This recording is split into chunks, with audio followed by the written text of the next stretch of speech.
Getting into government contracting is a process. Many small business owners take years to win their first government contract, or they just give up.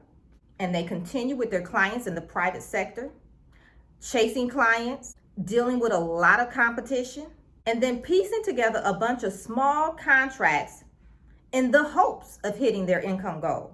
This also happens when you're new to government contracting. You're working your current projects while trying to carve out time to piece together what you're learning and implement, but you're lacking the results that you want. I understand the struggle.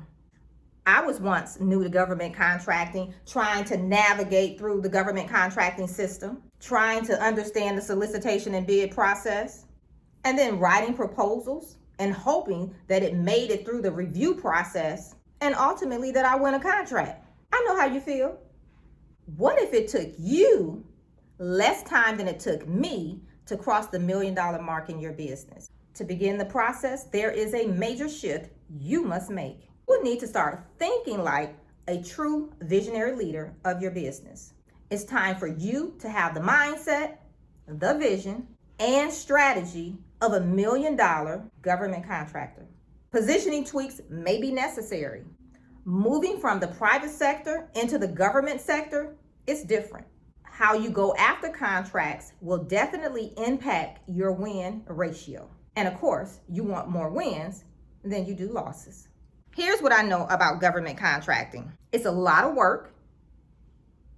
Yes, it's time consuming, but oh boy, is it very rewarding when you know government contracting. I'll cover these 3 points: the mindset of $1 million CEO, different approaches to government contracting, and then the most effective and simple way to win contracts.